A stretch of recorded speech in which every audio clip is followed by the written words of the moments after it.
Corona का कहर विश्व में आफत बनकर टूट पड़ा है। भारत भी इससे अछूता बिल्कुल नहीं है। इस कहर के बीच में सब कुछ लॉकडाउन है। वहीं आर्थिकी ने देश की अर्थव्यवस्था की कमर तोड़ी है और जब बद से बदतर हो जाए हालात तो सवाल उठने लाजमी हो जाते हैं। इसीलिए आज हम बहस करेंगे महामारी से उपजी आर्थिक मार पर। आखिरकार सवाल पूछेंगे कि किस तरीके से महामारी, आर्थिक मार और यूपी इस पर कितना तैयार। कोरोना काल में आर्थिकी गड़बड़ा गई है और आगे भी सुधरने के आसार नहीं दिख रहे। कोरोना से बड़े पैमाने पर रोजगार जाने की आशंका। अंतर्राष्ट्रीय श्रम संगठन ने दी गंभीर चेतावनी। करीब आधे कामगारों का रोजगार छिन सकता है। सबसे बड़ी चुनौती मिडिल क्लास के लिए। अंतर्राष्ट्रीय श्रम संगठन यानी कि आईएलओ ने गंभीर चेतावनी दी है कि कोविड-19 महामारी की वजह से दुनिया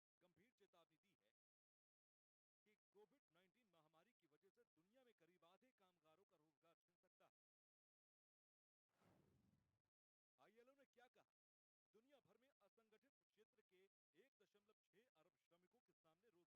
कोरोना से 43 करोड़ से ज्यादा उद्यम बेहद प्रभावित हैं, जिसमें खुदरा और उत्पादन वाले क्षेत्र शामिल हैं। वहीं रिजर्व बैंक के पूर्व गवर्नर रघुराम राजन ने भी कोरोना से मिडिल क्लास की कमर टूटने की आशंका जताई है।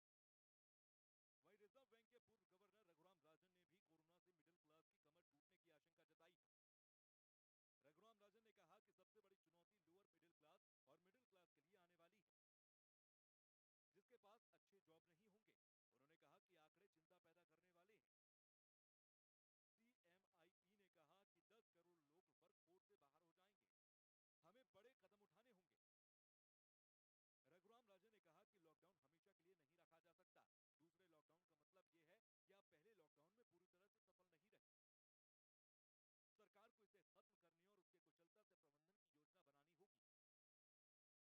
योजना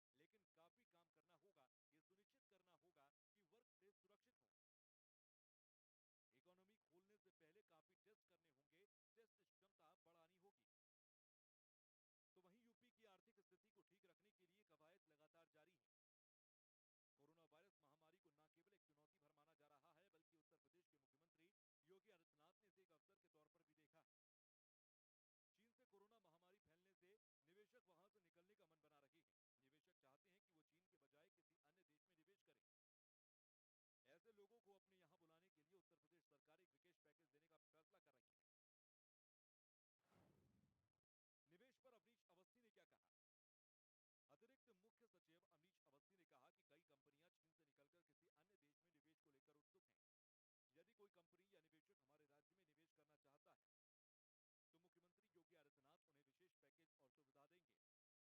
प्रोत्साहन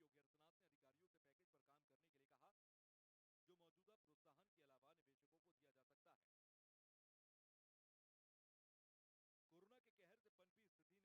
सवाल यह है कि आने वाले वक्त में आईएलओ की भविष्यवाणी सही साबित होगी। क्या रघुराम राजन जो कह रहे हैं वो सच होगा? क्या आर्थिकी के मामले में मिडिल क्लास की कमर टूट जाएगी? क्या आने वाले दिनों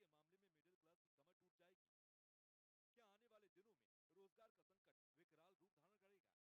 क्या लोगों की नौकरियां जाने वाली है? क्या यूपी इसी आफत के मोर्चे पर दो दो हाथ करने के लिए तैयार है? महामारी, आर्थिक मार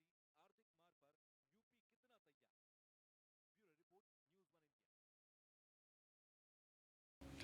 जी हाँ, तो चर्चा शुरू करने से पहले कोरोना के आंकड़े आपको एक बार फिर से दिखा देते हैं। आपको ग्राफिक्स के जरिए देश, यूपी और उत्तराखंड के तमाम आंकड़े हैं जिन्हें हम दिखाने की कोशिश करेंगे। तो कोरोना से बड़े पैमाने पर रोजगार जाने की आशंका है।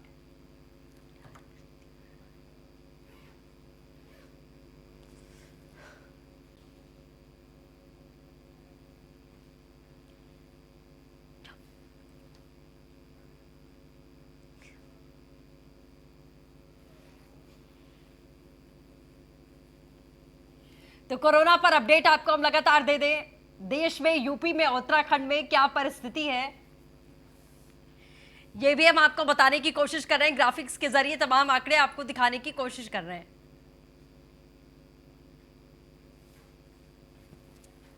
जी हाँ, तो देश की अगर बात कर ले तो कुल मिलाकर 33,610 लोग अभी संक्रमण का शिकार हैं। ठीक होने की बात कर ले तो आंकड़ा कुछ इस प्रकार है, 8,372 लोग ठीक हो चुके हैं, 1,075 लोगों की मौत हुई है। उत्तर प्रदेश की बात कर लीजिए, उत्तर प्रदेश में 2,203 लोग संक्रमण का शिकार हैं, 513 लोग ठीक हुए हैं और 39 लोगों की मौत हो चुकी है। साथ ही उत्तराखंड पर नजर डालें तो 57 लोग संक्रमण का शिकार हैं, 36 लोग ठीक हुए हैं और मौत गनीमत है कि उत्तराखंड में किसी की नहीं हुई है।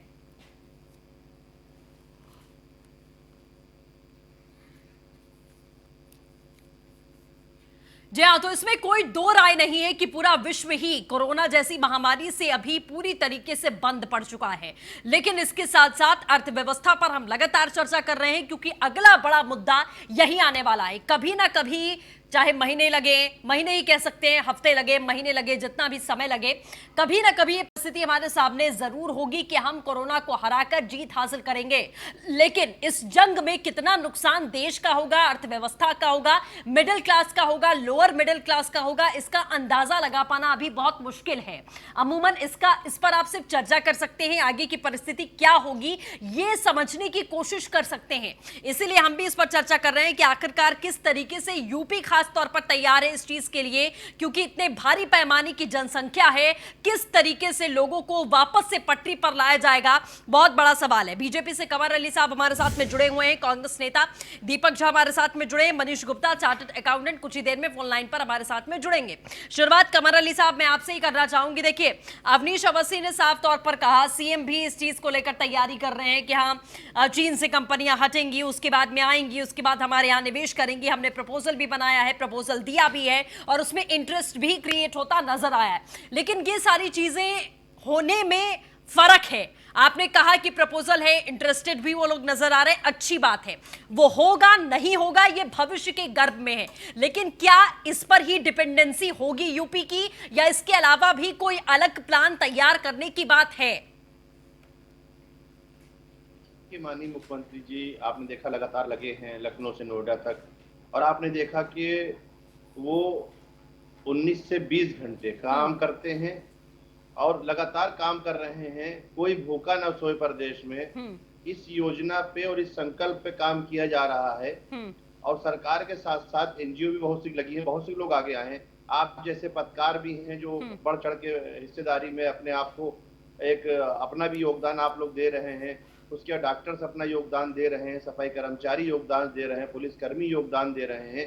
देखिए, एक महामारी, एक बीमारी है जो दुनिया में इस समय जो है लोगों के ऊपर है, ये इंसान पे है और इंसान पे ये आई है। उसके लिए आपने देखा कि जो विकसित देश थे वो इसको काबू में नहीं कर पाए। हम तो विकासशील देश हैं, कांग्रेस ने लगभग 65 साल राज किया और इसको विकसित नहीं बना पाए और विकासशील देश आज भी है।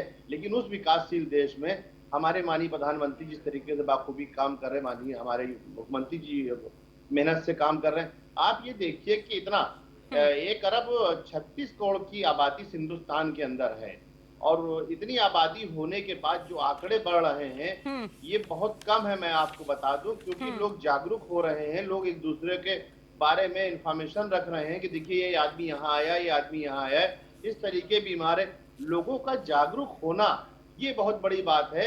जिस तरीके से WHO ने कहा था जब लॉकडाउन हमने किया है कि 1 हफ्ते में 50,000 पेशेंट होंगे, ये WHO ने कहा था। आप सोचिए दुनिया में WHO जो काम करती है, लेकिन वो आप समझ लीजिए आज 1.25 महीना होने के बाद नहीं, कमर अली साहब देखिए, इस बात में कोई आपको सवाल नहीं पूछ रहा है क्योंकि कोरोना बता कर नहीं आया, इसकी तैयारी सदियों पहले नहीं हो गई थी।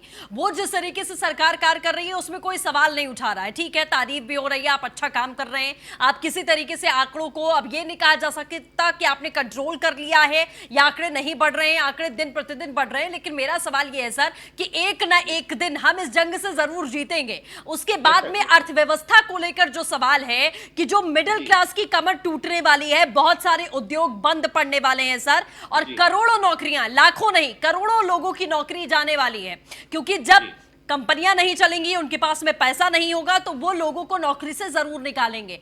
2.5 करोड़ से ज्यादा के लोग हैं जिनकी नौकरी जाने वाली है। उनको लेकर कोई प्लान तैयार हो रहा है या नहीं?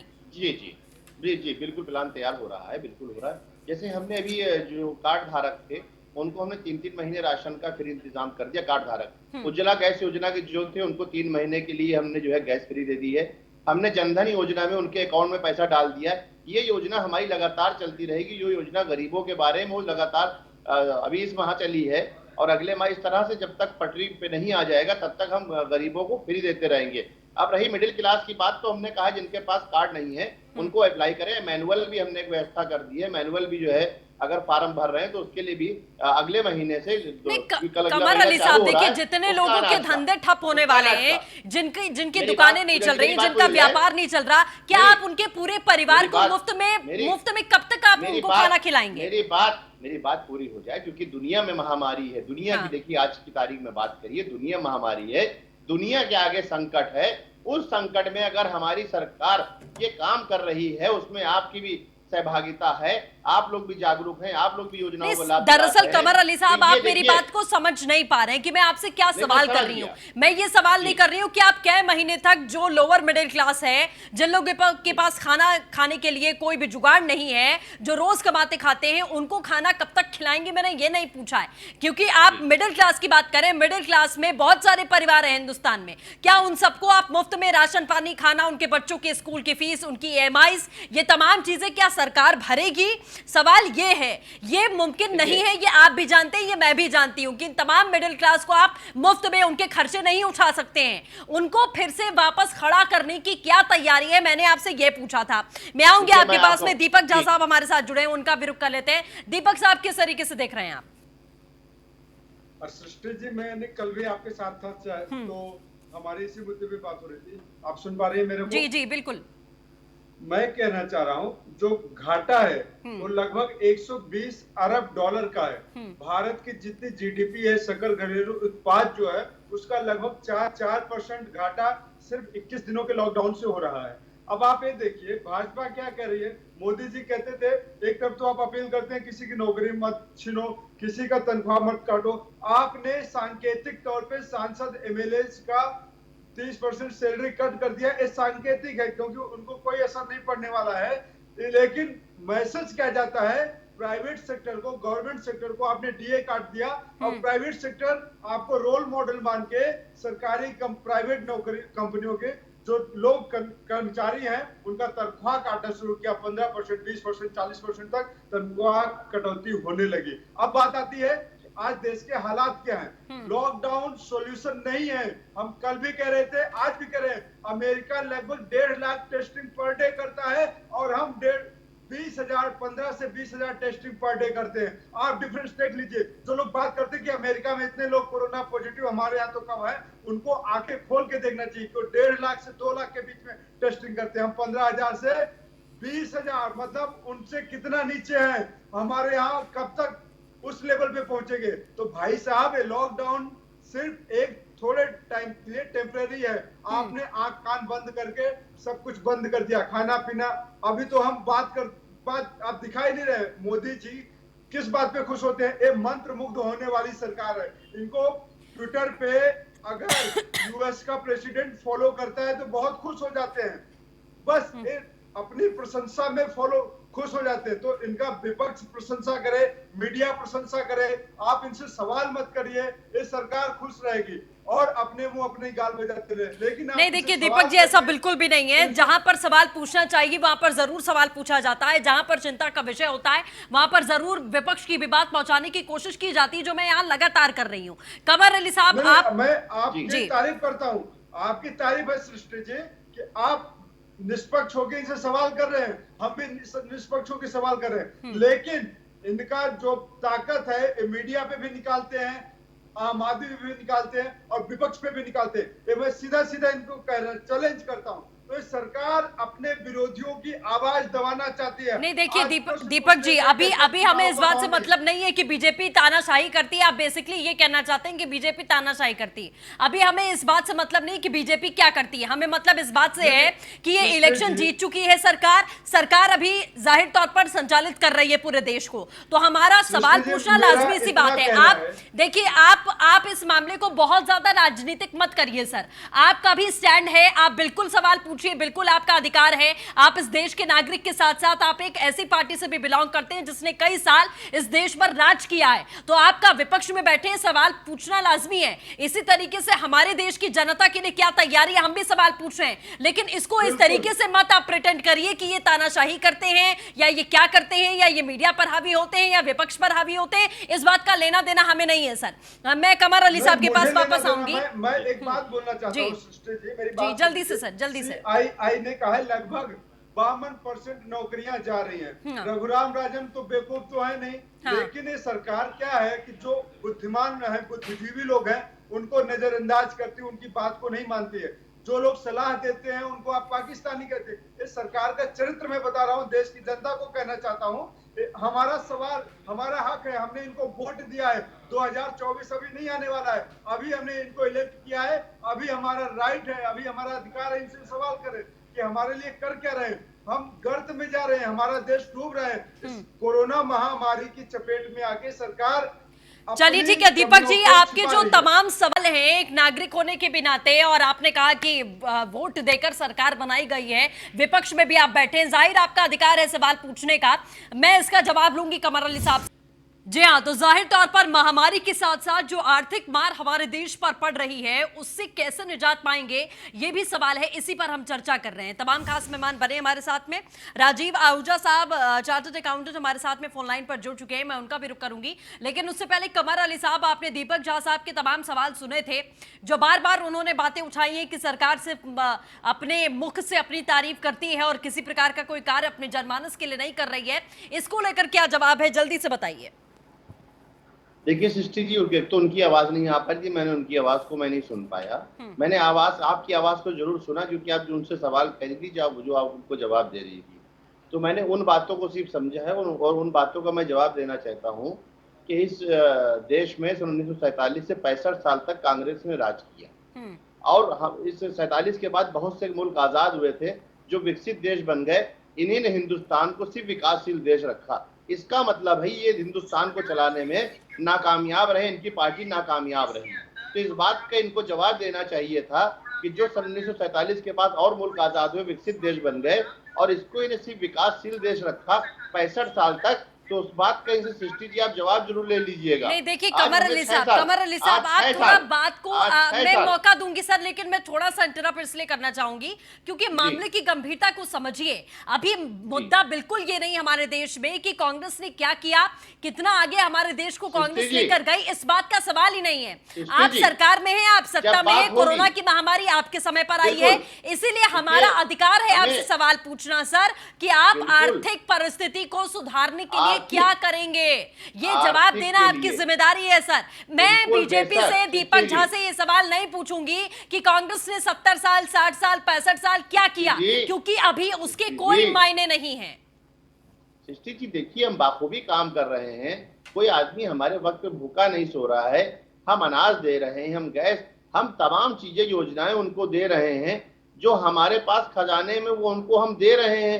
हम सारी सुख सुविधाएं उनके तक पहुंचा रहे हैं। देखिए, हमने आपसे कहा योजनाएं बन नहीं है अभी 3 तारीख तक, अभी और योजनाएं आ रही हैं। चलिए ठीक है, कमर अली साहब और दीपक झा साहब, मैं आऊंगी आप दोनों के पास ही। राजीव आहूजा बहुत देर से हमारे साथ जुड़े हुए हैं, इनका रुख कर लेते हैं। राजीव, रघुराम राजन ने जिस तरीके का जिक्र किया है कि अर्थव्यवस्था की कमर टूटने वाली है, वो समय बहुत नजदीक आने वाला है, करोड़ों ऐसे लोग होंगे जिनकी नौकरी जाने वाली है, खास तौर पर मिडिल क्लास पर इसका असर पड़ेगा।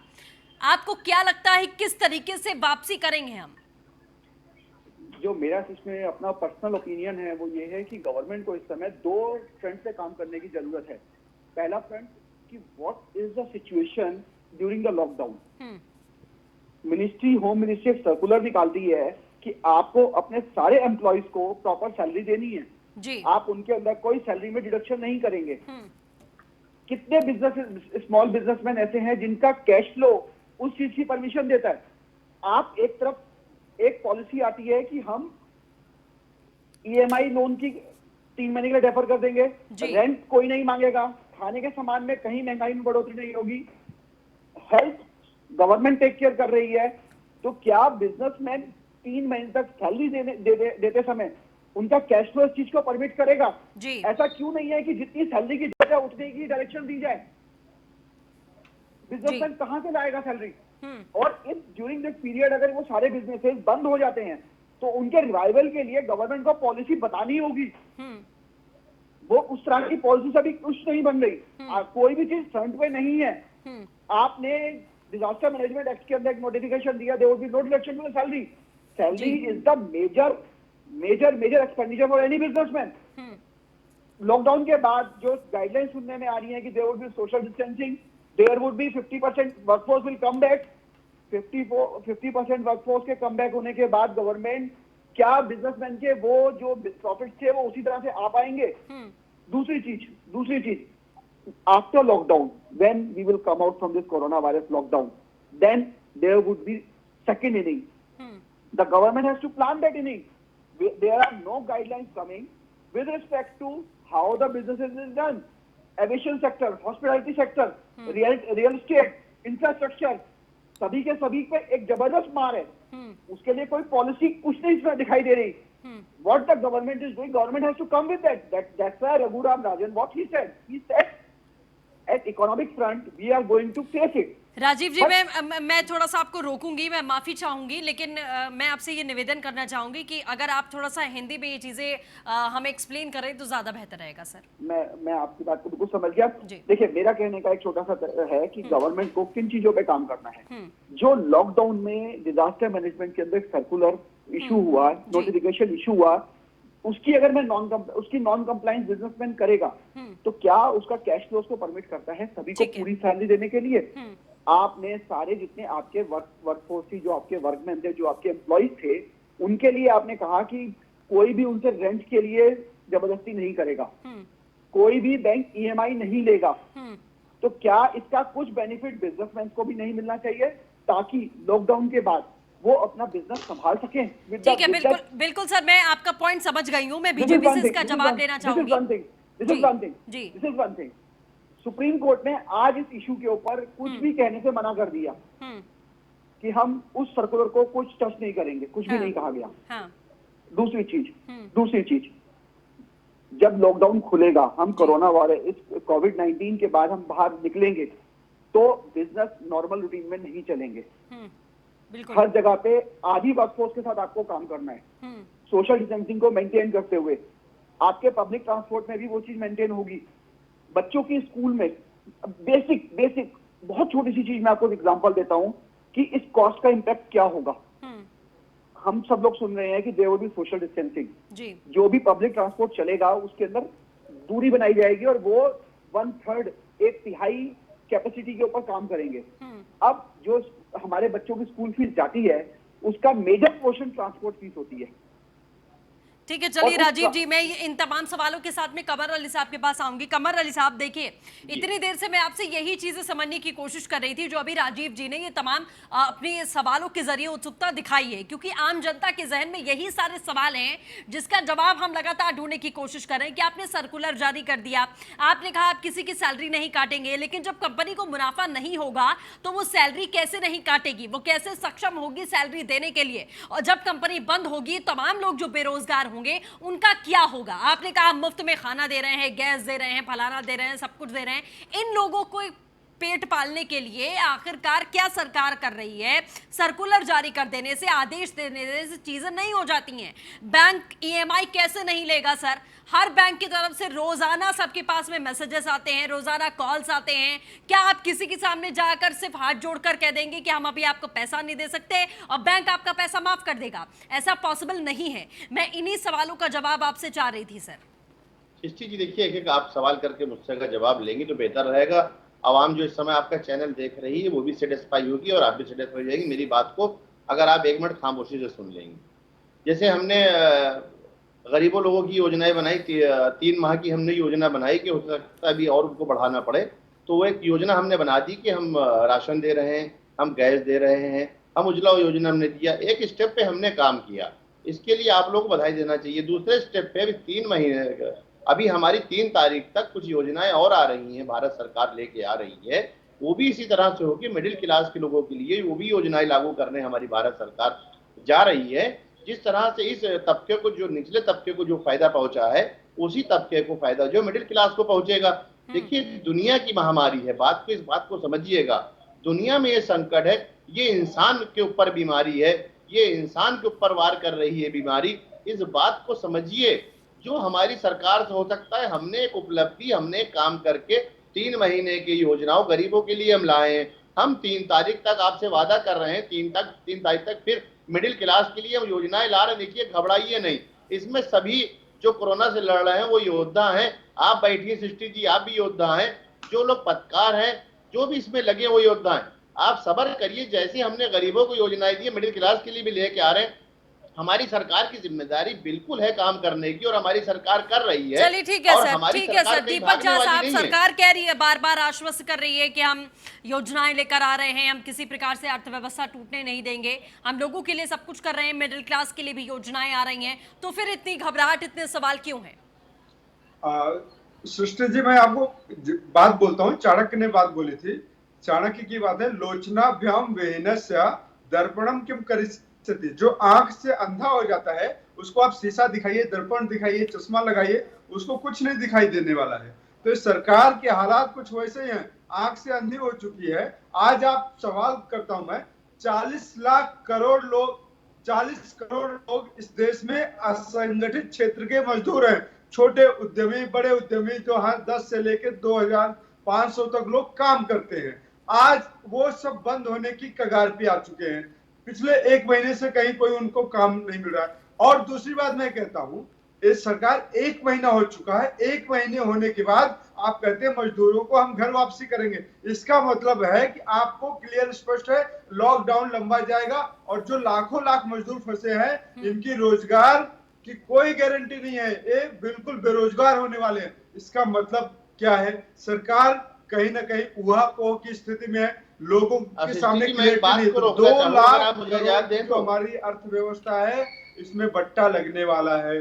सरकार इसके लिए कोई रोड मैप तैयार नहीं कर रही है। तो मैं जानना चाहता हूं कि जो 40 करोड़ लोग हैं, इनके लिए क्या योजनाएं हैं? असंगठित क्षेत्र के, आप कंपनी में काम करते हैं, राजीव जी ने बड़ी अच्छी बात बोली, सरकार प्लान करे, उनके तनख्वाह ना काटे, क्या कंपनियों को रियायत देगी? लेकिन जिनके पास कोई सैलरी नहीं आती है, दिन में कमाते हैं, रात में खाते हैं, 40 करोड़ लोग ऐसे हमारे हिंदुस्तान में, उनके लिए आपके पास क्या रोड मैप है? आप उनको मजदूरों को दिल्ली, बंबई, सिलवासा, पुणे वापिस से घर भेज देंगे, लेकिन वो घर में जाके क्या करेंगे, कहां से खाएंगे?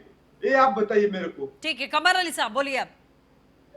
देखिए सृष्टि जी, देखिए इस समय इनको ऐसी बातें नहीं करना चाहिए। हिंदुस्तान की जनता ने इनको बेरोजगार कर दिया है, तो कम से कम जिसने आपको विपक्ष के लायक भी हिंदुस्तान की आवाम ने नहीं रखा है, बराए मेहरबानी इस दौर में आप जो है, इस संकट के दौर में आप आवाम के लिए कुछ खिदमत करिए, कुछ निकालिए, कुछ चैरिटी करिए, कुछ करिए भाई। आप कम से कम आप भाषणबाजी मत करिए, बराए मेहरबानी। आपके नेता दुबके बैठे सब घर के अंदर, और उसके बाद बता रहे हैं कि सिर्फ ये चिट्ठी भेज दो, उसको वो चिट्ठी भेज दो। अरे भाई, आपका एक भी नेता, आपका एक भी मुख्यमंत्री जनहित का काम करते हुए अभी तक नहीं दिखा है।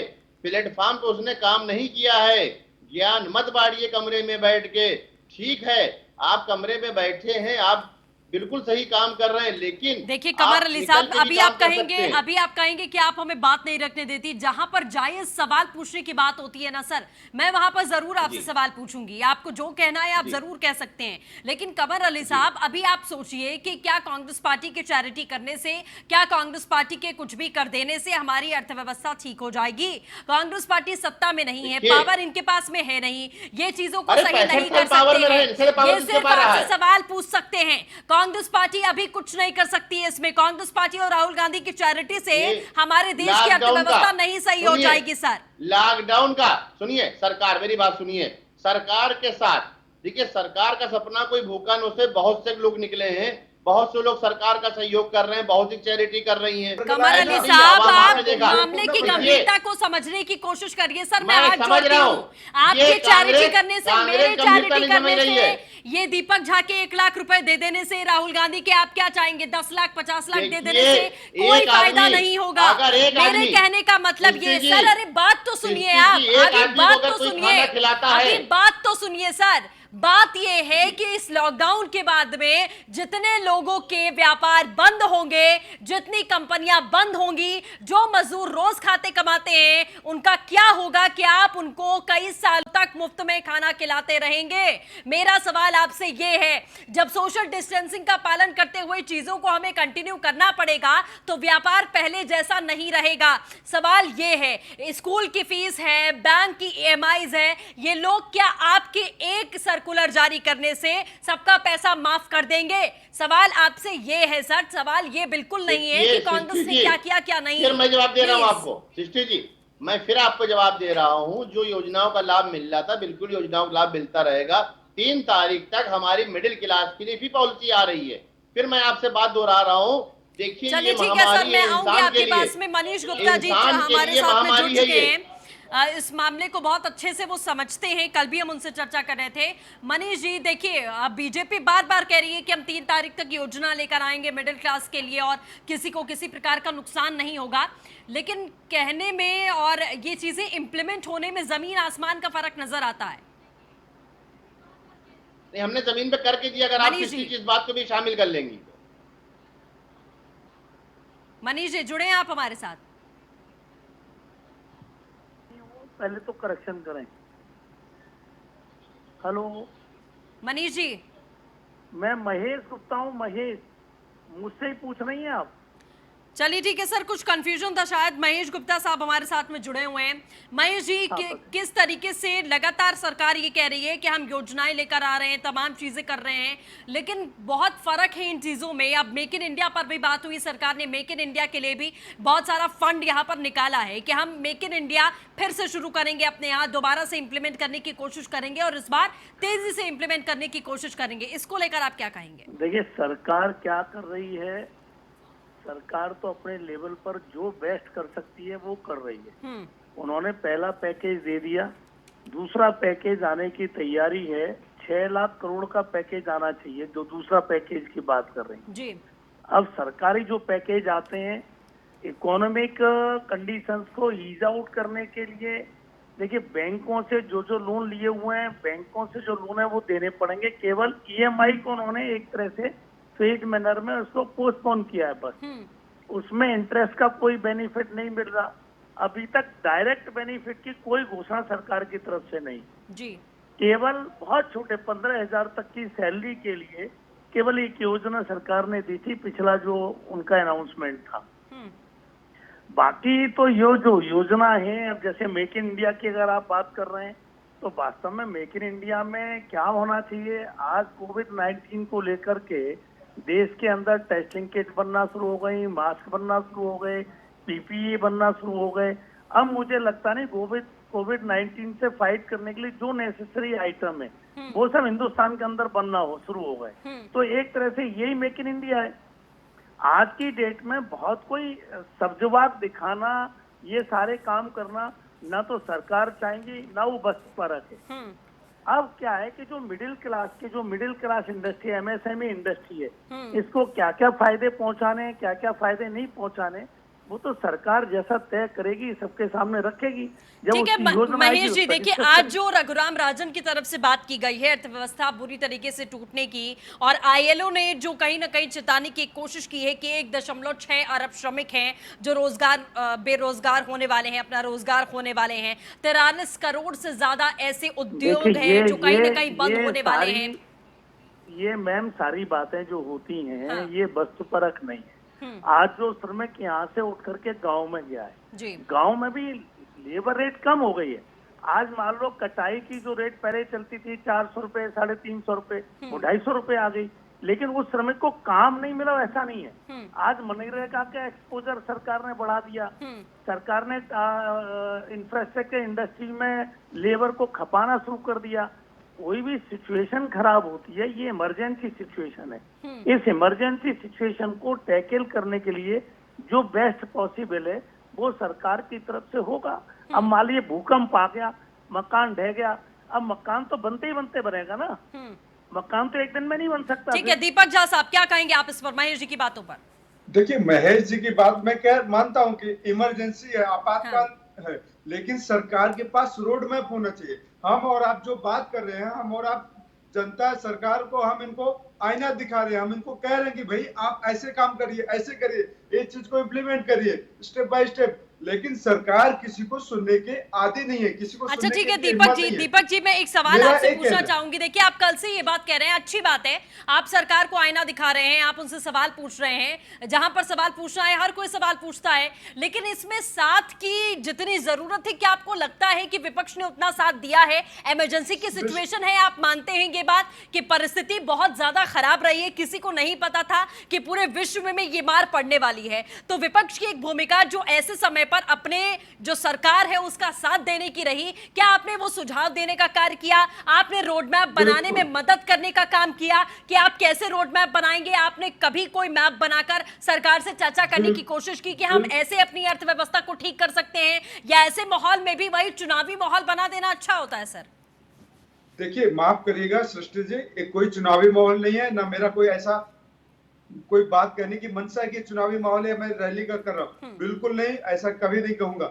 आज सोनिया गांधी ने पहले दिन से ही लॉकडाउन का समर्थन किया था, लेकिन उन्होंने लॉकडाउन के साथ प्रधानमंत्री जी को कई बिंदुओं पे सुझाव दिए थे कि आपको क्या क्या करना चाहिए। रोजगार, देखिए हम कोरोना अगर नहीं मारेगा तो हम भूखे मारे जाएंगे, तो दोनों हालात में लोगों की मौत निश्चित है, मरेंगे लोग। तो उसको बचाने के लिए सोनिया गांधी ने, कांग्रेस पार्टी ने और अन्य तमाम विपक्षी दलों ने भी प्रधानमंत्री जी को कई मुद्दों पे अहम सुझाव दिए थे, लेकिन कहीं उनका पालन नहीं किया गया। जो आज आप देखिए मजदूरों की बात कर रहे हैं, आज आप इनके लिए एमएचए ने गाइडलाइंस जारी कर दी कि हम इनको घर भेजने की व्यवस्था करेंगे। भाई एक महीने बाद आप इनको घर भेज देंगे, इसका मतलब क्या हुआ? उनकी जो बचत खाता थी, जमा पूंजी थी, उनके पास जो पैसे थे वो खत्म। एक महीने के बाद वो भुखमरी की कगार पे आ गए, गांव में जाएंगे ना उनके पास खाने के लिए बचेगा ना पैसे।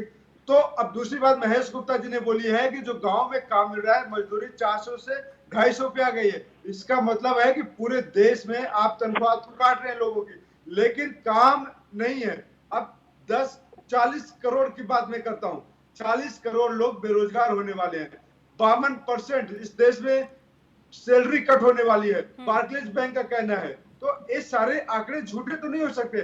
तो लॉकडाउन सॉल्यूशन नहीं हो, कहीं ऐसा ना हो कि 10 दिन के बाद आप कहें कि लॉकडाउन सॉल्यूशन नहीं था। नहीं देखिए दीपक जी, सरकार ने कभी ये कहा ही नहीं, जितना मैंने अभी तक सुना है या समझा है, गाइडलाइंस पढ़ी हैं, कभी सरकार ने ये नहीं कहा कि लॉकडाउन सॉल्यूशन है और लॉकडाउन आप रहेंगे तो कोरोना खत्म हो जाएगा। ऐसा होता तो हमारे देश में आंकड़े नहीं बढ़ रहे होते। लॉकडाउन इसका सॉल्यूशन नहीं है, लेकिन लॉकडाउन नेसेसरी जरूर है, ये बात आप भी जानते हैं कि अभी भीड़ भड़का वैसे ही सर शुरू हो जाए तो अभी जो आंकड़े बढ़ रहे हैं इससे कम से कम 10 गुना आंकड़े हमें डेली देखने को मिलेंगे। लॉकडाउन बिल्कुल सॉल्यूशन नहीं है, बिल्कुल हल नहीं है, लेकिन बिना लॉकडाउन के भी नहीं रहा जा सकता। इसको एक गोल्डन अपॉर्चुनिटी की तरह लेना था कि चलो आपने एक महीने लॉकडाउन किया, लेकिन एक महीने में आपने तैयारी क्या किया कोरोना से लड़ने। ठीक है, चलिए महेश जी इस बात का जवाब देंगे। महेश जी, ये बार बार विपक्ष की ओर से सवाल उठता है, महेश जी ये सवाल उठता है कि लॉकडाउन में सरकार को समय मिल गया, उस समय का सदुपयोग सरकार ने नहीं किया। हमारी जो सरकार है, देश फेडरल सिस्टम पर चल रहा है।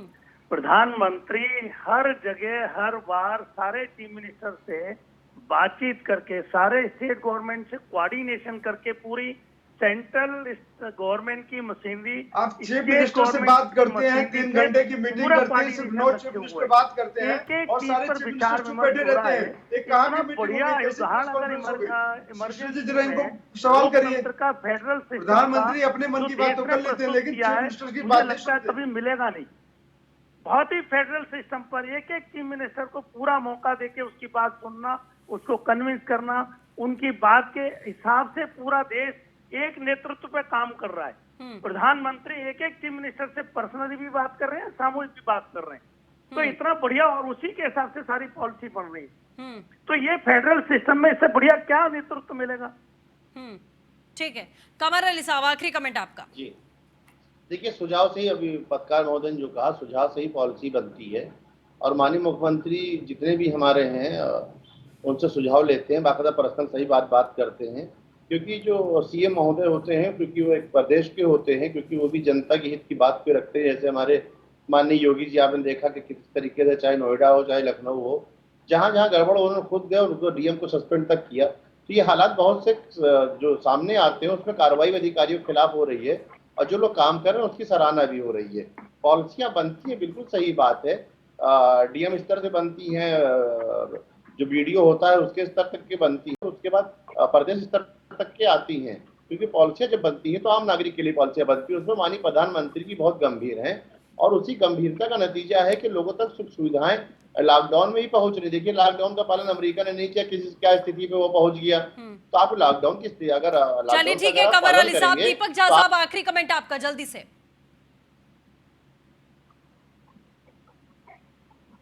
दीपक जी, आवाज मिल रही है आपको? चलिए, लग रहा है संपर्क टूट चुका है। तो आप सभी का मेहमानों को हमारे साथ जुड़ने के लिए बहुत बहुत शुक्रिया। तो जाहिर तौर पर आने वाला समय ही ये तय करेगा कि हम किस परिस्थिति में जाने वाले हैं, लेकिन कम से कम उस परिस्थिति से बचने के लिए कुछ तैयारियां जरूरी होती हैं, जिसको लेकर सवाल पूछना भी सरकार से जरूरी होता है। क्योंकि हमारे दर्शक, हमारी जनता जो इस समय पूरी तरीके से लॉकडाउन है, उनके जहन में भी ये तमाम सवाल हैं। ना वो नौकरी कर पा रहे हैं, ना वो व्यापार कर पा रहे हैं। सबसे ज्यादा मुश्किल मिडिल क्लास को होने वाली है। तो जाहिर उनके मन में भी बहुत बड़ा कौतूहल कहीं ना कहीं है कि जब लॉकडाउन खुलेगा तो क्या नए सिरे से हमें शुरुआत करनी पड़ेगी, कैसे हम शुरुआत करेंगे, कैसे हम वापसी करेंगे। ये तमाम सवाल है जिसका जवाब लेने के लिए ही हम लगातार सरकार से भी ये सवाल पूछते हैं, ताकि वो जवाब आप तक भी पहुंचे और कुछ संतुष्टि जरूर मिले। फिलहाल के लिए बस इतना ही। नमस्कार।